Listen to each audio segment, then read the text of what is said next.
रामगढ़ कस्बे के बाहरी इलाके में एक पुरानी हवेली है जिसे लोग दुर्गा कोठी के नाम से जानते हैं। कहा जाता है कि ये हवेली पिछले 80 सालों से वीरान है और जो भी उसमें रहने गया कभी वापस नहीं आया। शहर की भीड़-भाड़ से दूर शांति चाहिए मुझे।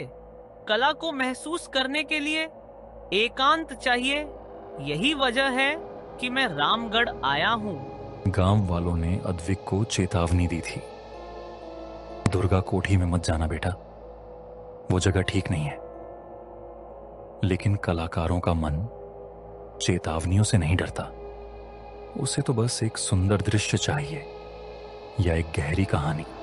अद्विक जब हवेली में दाखिल हुआ तो हवा का रुख ही बदल गया। कमरे सन्नाटे से भरे थे, दीवारों पर धूल जमी थी और एक तस्वीर जो बिल्कुल ताजा लग रही थी। एक अधजली औरत जिसकी आंखें सीधी तुम्हारे अंदर झांकती थीं।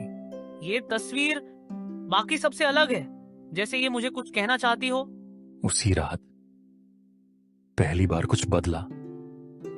अद्विक के कमरे की खिड़की अपने आप खुल गई और बाहर एक परछाई खड़ी थी।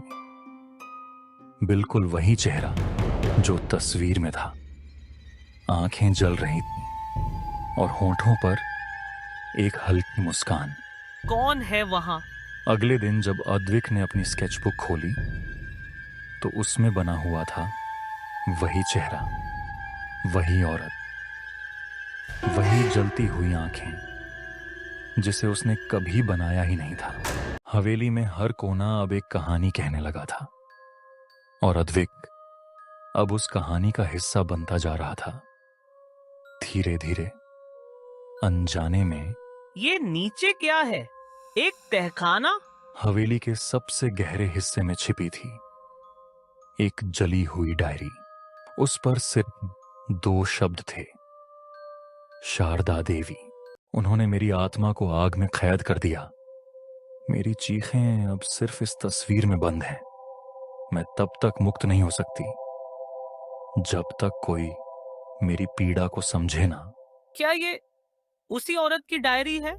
रात को अद्विक को फिर से वही परछाई दिखी, इस बार और करीब। एक धीमी सी आवाज उसके कानों में फुसफुसा रही थी, मुझे बाहर निकालो, मुझे इंसाफ दो।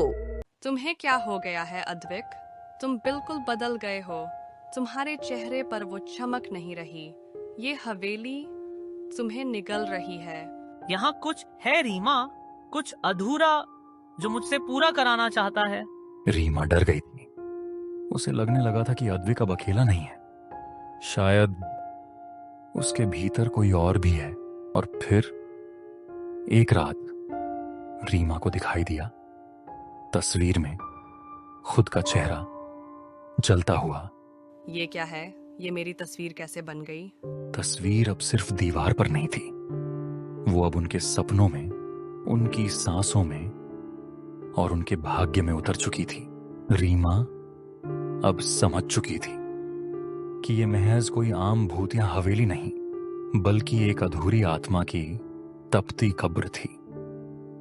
और अद्विक उस आग में झुलसता जा रहा था। बेटिया, उस तस्वीर की औरत का नाम शारदा देवी था। 1920 की बात है। वो इस हवेली की बहू बनी थी, सुंदर, पढ़ी लिखी और तेज दिमाग वाली। लेकिन हवेली के मालिक जमींदार रघुनाथ शारदा की आजादी और विचारों से चिढ़ता था। उसे पसंद नहीं था कि कोई औरत उसके खिलाफ बोले। एक दिन उसने सबके सामने कहा, ये औरत पागल है, और फिर उसे हवेली के पिछले कमरे में बंद कर दिया गया, जहां उसे जिंदा जला दिया गया। मैं तब 10 साल की थी। मैंने अपनी आंखों से देखा था, शारदा की आंखें, जैसे वो कसम खा रही हों। कहते हैं मरने से पहले शारदा ने एक शपथ ली थी। हर 100 साल में मैं एक कलाकार का शरीर लूंगी और अपनी कहानी पूरी करूंगी। अब 100 साल पूरे हो चुके थे और अद्विक ही वो कलाकार था जिसका मन सबसे नर्म था और आत्मा सबसे खुली। तो क्या अद्विक के अंदर अब शारदा है। हवेली की तस्वीर अब बदल चुकी थी। अब उसमें सिर्फ शारदा नहीं बल्कि अद्विक और रीमा की परछाइयां भी नजर आने लगी थी। अब हवेली में सिर्फ शारदा की आत्मा नहीं थी बल्कि अद्विक का शरीर भी उसका जरिया बन चुका था। और रीमा इस सब को रोकने के लिए गांव के बाहर बसे एक साधु के पास गई, पंडित हरिदास। यह आत्मा शांत नहीं, प्यासे इंसाफ की आग में जल रही है। जब तक सच्चाई उजागर न हो और जिसने इसे जलाया था उसका पाप न खुले, यह आत्मा किसी को नहीं छोड़ेगी। मैं सब करूंगी, पर क्या हम उससे बात कर सकते हैं? पंडित हरिदास ने हवेली में हवन रचाया, दिए जले, मंत्र गूंजे और अचानक सब थम गया। ठंडी हवा चली और फिर शारदा खुद सामने आई। मुझे किसी ने नहीं समझा, मैंने सिर्फ प्यार मांगा था और बदले में मिली आग। अब मेरी कहानी पूरी होगी, चाहे किसी की जान क्यों न लेनी पड़े। अगर तेरी आत्मा को इंसाफ चाहिए तो निर्दोषों को छोड़ दे, उनसे नहीं लड़ जो तेरा सहारा बन सकते हैं। शारदा कांप रही थी। उसकी आंखों से आंसू नहीं बल्कि अधूरी यादें गिर रही थीं। मैं वही बन चुका हूँ जो शारदा थी। मैं उसकी तकलीफ महसूस करता हूँ, मैं उसकी पीड़ा समझता हूँ। फिर सुनो, तुम्हारे जरिए ही इस आत्मा को मुक्त किया जा सकता है, लेकिन कीमत लगेगी बलिदान की। कैसा बलिदान? या तो अद्विक की आत्मा को जाने दो या शारदा को हमेशा के लिए कैद कर दो, एक जलती हुई तस्वीर में, जहां से वो कभी बाहर ना आ सके। अब फैसला होना था, कौन रहेगा और कौन भस्म होगा। हवेली की दीवारें अब कांप रही थीं, मंत्रों की आवाजें थम चुकी थीं।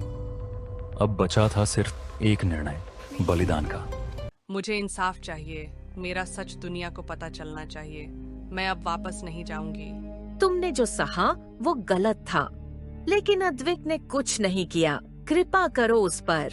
अगर मेरी कला, मेरी आत्मा तुम्हें मुक्ति दे सकती है तो मैं तैयार हूँ। तस्वीर अधूरी नहीं रहनी चाहिए। अद्विक ने अपनी स्केचबुक खोली, आंखें बंद की और आखिरी ब्रश स्ट्रोक मारा। जैसे ही आखिरी लकीर खींची, शारदा की आत्मा उस चित्र में समा गई। अब वो मुक्त है, लेकिन अद्विक की आंखें खुली थीं, लेकिन उसकी आत्मा अब उस तस्वीर में थी। उसका शरीर यहीं रह गया, पर उसकी रूह अमर कला बन चुकी थी। उसने अपनी कला से एक आत्मा को मुक्ति दी, पर खुद कभी आजाद नहीं हो पाया। आज भी अगर कोई उस हवेली की दीवार पर बनी तस्वीर को गौर से देखे तो उसमें दो चेहरे दिखते हैं, एक शारदा का और दूसरा अद्विक का। दोनों हमेशा के लिए एक भूतिया तस्वीर में कैद। ऐसी ही और डरावनी कहानियों के लिए चैनल को सब्सक्राइब करें, वीडियो को लाइक करें, शेयर करें और कमेंट में बताएं कि आपको ये कहानी कैसी लगी। बेल आइकन दबाएं ताकि अगली खौफनाक कहानी आप मिस न करें।